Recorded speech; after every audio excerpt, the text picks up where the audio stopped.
Hello നമസ്കാരം. അപ്പോൾ മലബാർ കിച്ചണിലെ ഇന്നത്തെ സ്പെഷ്യൽ എന്ന് പറയുന്നത് സവാളയും വെളുത്തുള്ളിയും വെച്ച് ഉണ്ടാക്കാവുന്ന ഏറ്റവും സിമ്പിളായിട്ടുള്ള ഒരു കറിയാണിത്.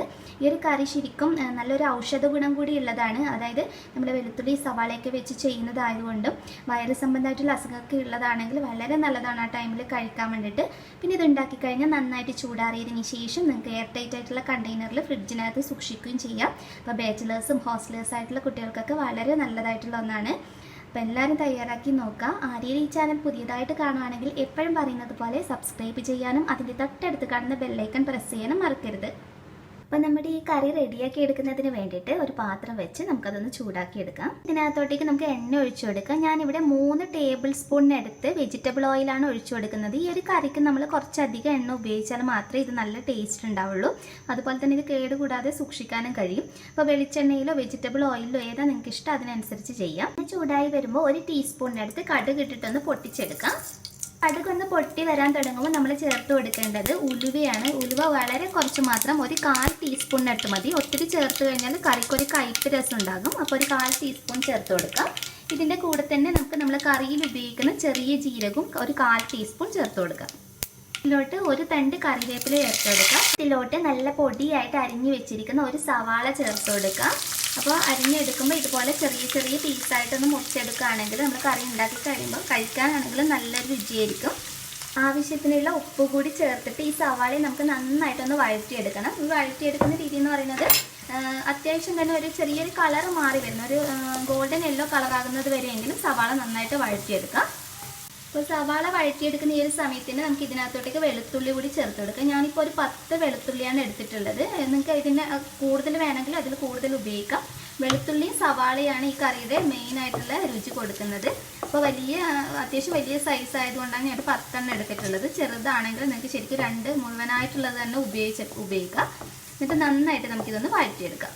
അപ്പോൾ ഈ ഒരു പാകത്തിന് വേണം നമ്മൾ സവാള വഴറ്റിയെടുക്കാൻ വേണ്ടിയിട്ട്. സവാളയും വെളുത്തുള്ളിയൊക്കെ ഇവിടെ നന്നായിട്ട് വഴണ്ട് വന്നിട്ടുണ്ട്.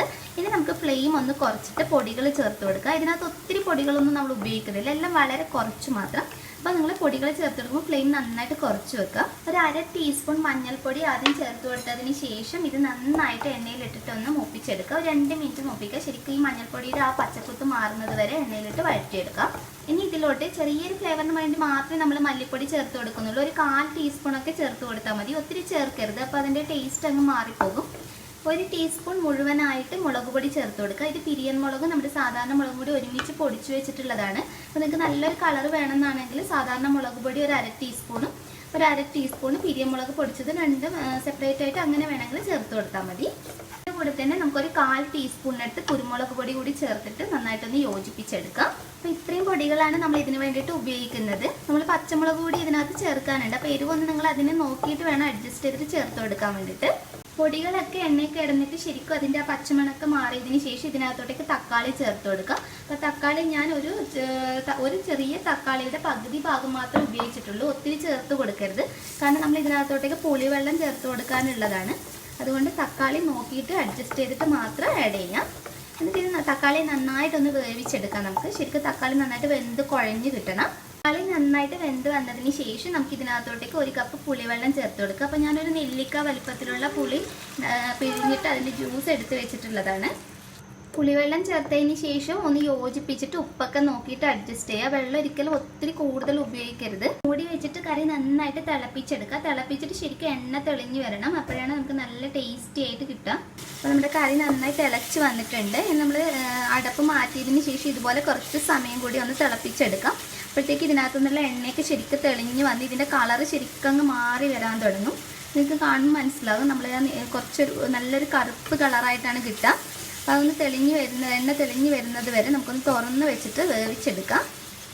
ഇതിൻ്റെ ആ പുളിയും ഉപ്പൊക്കെ രസമൊക്കെ ഒന്ന് ബാലൻസ് ചെയ്യാൻ വേണ്ടിയിട്ട് ഒരു ചെറിയ പീസ് ശർക്കര ഞാൻ ഇതിനകത്തോട്ടേക്ക് ചേർത്ത് കൊടുക്കുന്നുണ്ട്. അപ്പോൾ നിങ്ങളുടെ ഇഷ്ടത്തിനനുസരിച്ച് വേണമെങ്കിൽ ഒഴിവാക്കട്ടെ, പക്ഷേ ശർക്കര കൂടി ചേർക്കുമ്പോഴായിരിക്കും നല്ലൊരു ടേസ്റ്റ് ഉണ്ടാകുക. ഇതിലോട്ട് നമുക്ക് ഏറ്റവും അവസാനമായിട്ട് ഒരു പച്ചമുളക് ഇതുപോലെ ചെറുതായിട്ട് അരിഞ്ഞത് കൂടി ചേർത്ത് കൊടുക്കാം. അവസാനമായിട്ട് ഇങ്ങനെ ചേർത്ത് കൊടുക്കുമ്പം കറിക്കൊരു പ്രത്യേക ടേസ്റ്റ് ഉണ്ടാകും. അപ്പോൾ നമ്മുടെ കറി ഇവിടെ റെഡി ആയിട്ടുണ്ട്. എണ്ണയൊക്കെ തെളിഞ്ഞ് ശരിക്കും കണ്ടില്ലേ, നല്ല ഡാർക്ക് കളറായിട്ട് കിട്ടിയിട്ടുണ്ട്. നമുക്ക് ഫ്ലെയിം ഓഫ് ചെയ്യാം. അപ്പോൾ എല്ലാവരും തീർച്ചയായും ട്രൈ ചെയ്ത് നോക്കുക. നിങ്ങൾക്ക് ഇത് ഉണ്ടാക്കിയതിന് ശേഷം ഫ്രിഡ്ജിനകത്ത് ചൂടാറിയതിന് ശേഷം ഫ്രിഡ്ജിനകത്ത് വെക്കുകയാണെങ്കിൽ കുറച്ച് ദിവസം നമുക്കിത് സൂക്ഷിക്കാനും കഴിയും. ചോറിൻ്റെ കൂടെയൊക്കെ കഴിക്കാൻ വളരെ വളരെ ടേസ്റ്റിയാണ്. നെക്സ്റ്റ് വീഡിയോയിൽ ഇനി നല്ലൊരു വെറൈറ്റി ഡിഷായി കാണാം. അതുവരെ ടേക്ക് കെയർ. Bye bye.